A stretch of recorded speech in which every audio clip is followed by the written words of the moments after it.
नमस्कार, मैं हूँ पार्थ और आज मैं आपको लेकर के आया हूँ चित्तौरा झील। जी हाँ, चित्तौरा झील जो है वो बहराइच में है और बहराइच जो है वो उत्तर प्रदेश का एक ज़िला है जो कि गोंडा से सटा हुआ है। बहराइच, बलरामपुर, श्रावस्ती ये सब सटे हुए ज़िले हैं और ये उत्तर प्रदेश के ही पिछड़े ज़िलों में से ज़िले माने जाते हैं। अभी हम लोग जिस चित्तौरा झील के पास खड़े हैं, इस चित्तौरा झील का महत्व इसलिए बहराइच में बढ़ जाता है क्योंकि यहाँ से एक नदी निकलती है जिसका नाम है टेढ़ी नदी। कहा जाता है कि टेढ़ी नदी की लंबाई कुल लगभग 235 किलोमीटर की है और टेढ़ी नदी लगभग अपना 86% जो लेंथ है, लंबाई है, वो गोंडा में पूरी करती है।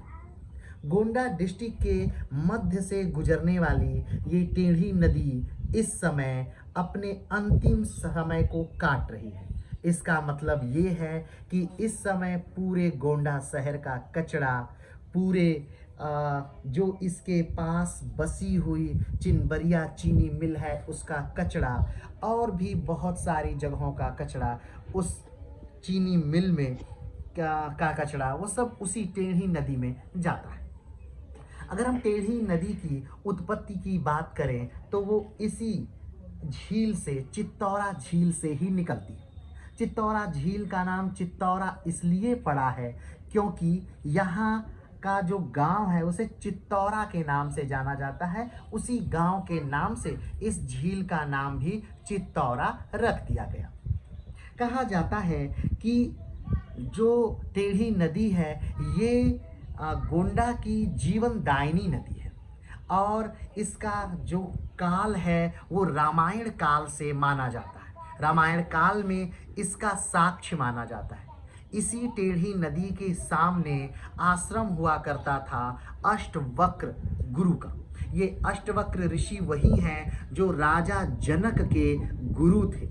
राजा जनक यानी राम का समय और राम का काल, वो राजा जनक काफ़ी विद्वान थे। कहा जाता है कि जब अष्टवक्र अपनी माँ के गर्भ में थे और उनके पिता एक संस्कृत के श्लोक का पाठ कर रहे थे, तभी उन्होंने अपने पिता की गलती पर टोका और पिता ने कहा कि अभी गर्भ से बाहर बिना आए ही तू मुझे पाठ पढ़ा रहा है, जा मैं तुझे श्राप देता हूँ कि तू 8 जगहों से टेढ़ा हो जाएगा। और ऋषि अष्टवक्र जो थे जब वो पैदा हुए तो 8 जगहों से टेढ़े थे। कहा जाता है कि जो ये टेढ़ी नदी है इसके किनारे बहुत सारे जीव, अलग अलग उनकी प्रजातियां और बहुत सारे अलग अलग पौधे और उनकी प्रजातियां पाई जाती हैं। लेकिन टेढ़ी नदी के नष्ट होने से धीरे धीरे वो सारी प्रजातियां भी नष्ट हो रही हैं। इस समय आप देख सकते हैं कि बहुत सारे पक्षियों की चारों तरफ से आवाज़ें आ रही हैं और ये जो आवाज़ें हैं ये सारी प्रवासी पक्षियों की है जो कहीं रशिया से यहाँ पर तक का सफ़र तय करके आए हैं और यहाँ अपना प्रवास बिता रहे हैं। लेकिन जैसे जैसे ये नदियों का अस्तित्व खत्म हो रहा है, कहीं न कहीं हमारे देश पर एक संकट गहराता जा रहा है।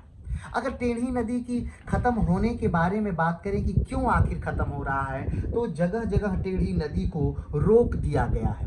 कारण कि लोग मछली मारने के लिए जगह जगह इस नदी को रोक दे रहे हैं और जाल लगा दे रहे हैं। जो बोरे हैं उसमें मिट्टियां भरकर, बालू भर करके इस पे रख दे रहे हैं। इससे उसका धारा प्रवाह रुक जा रहा है। धारा प्रवाह रुकने और गंदगी हो जाने के कारण उसमें जलकुंभियां आ जा रही हैं और जैसा कि आप जानते हैं कि जलकुंभी जो है वो पानी से थोड़ा ऑक्सीजन की मात्रा ज़्यादा लेती है और इससे जब पानी से ऑक्सीजन की मात्रा कम होती है तो मछलियां मरने लग रही हैं क्योंकि उन्हें ऑक्सीजन कम मिल रहा है।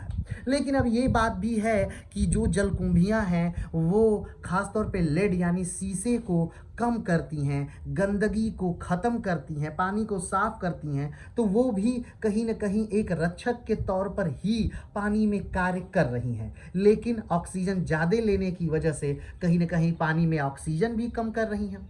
अगर हम उद्धार की और बात करें तो कई सरकारी योजनाएं भी इस नदी को नष्ट करने में कारगर हैं। जैसे में कि जो उनका बाढ़ क्षेत्र है नदी में, वो मानसून के समय में काफ़ी ज़्यादा बढ़ जाता है। लेकिन जब कागज़ों पे आप देखेंगे तो जो नदी है उसको मात्र 30 से 40 फीट ही दिखाया गया है और बाकी स्थानों पर लोगों का कब्जा दिखाया गया है। तो अगर वो ज़मीनें कागज़ों पर लोगों की हैं तो लोग उसे लेंगे ही लेंगे।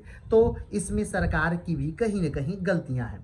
अगर हम बात करें कि और नदी के नष्ट होने के कारणों क्या क्या बात है, तो जगह जगह पर जो इमारतें बनी थी यानी पुल बने थे कहीं नदी पर, वो पुल टूट गए हैं और वो पुल टूटकर उसी नदी में वो गिर गए हैं। उस जगह पे नए पुल तो बन गए हैं, लेकिन जो पुराने टूटे हुए कबाड़ पुल के जो अवशेष थे उन्हें नहीं हटाया गया। इससे नदी धीरे धीरे उथली होती रही।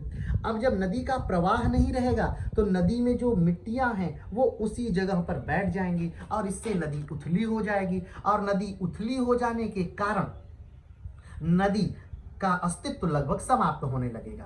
अगर किसी शहर के मध्य से नदी बहती है तो ये शायद उस शहर के लिए सबसे बड़ी बात है। अगर हम बात करें थेम्स की, हम बात करें और बाकी विश्व में बहने वाले नदियों की, तो क्या गजब की वो नदियां हैं और वहाँ पे बसे हुए शहर क्या बेहतरीन अविस्मरणीय भाव देते हैं। लेकिन आज ये टेढ़ी नदी मर रही है। अगर एक नाम है टेढ़ी, जो इसके टेढ़ेपन की वजह से आता है, क्योंकि दूरी ये बहुत कम तय करती है, लेकिन उस दूरी को इतनी घुमावदार तरीके से तय करती है, इसलिए इसका नाम है टेढ़ी। एक नदी और है गुयाना में, और वो नदी का नाम है टेडी। और वो टेडी जब आप गूगल पे डालेंगे तो वो अधिकतर उसी का पेज खुल जाता है, टेडी। वो टेडी के नाम से वो नदी है और वो फ्रेंच गुयाना में। लेकिन आज उत्तर प्रदेश की टेढ़ी नदी अपने मरणासन्न अवस्था में है। तो इस नदी के लिए ज़्यादा कुछ नहीं, आप कुछ थोड़ा सा कर सकते हैं। एक आम आदमी कर सकता है ये कि वो अपने कचड़ों को नदियों में न फेंके। और सरकार से रिक्वेस्ट है कि जगह जगह जो शहर से नाले निकल रहे हैं उनके लिए एक ट्रीटमेंट प्लांट हो, ताकि वहाँ पर सारे पानी आए, सारी गंदगियाँ आए, मिलों की सारी गंदगियाँ वहाँ पे हों, वो ट्रीटमेंट हो करके उन नदियों में मिले। तो चलिए आज के लिए इतना ही, फिर मिलते हैं एक नई नदी के साथ, एक नई चित्तौरा झील के साथ। तब तक के लिए नमस्कार, धन्यवाद, जय हिंद। क्या हुआ?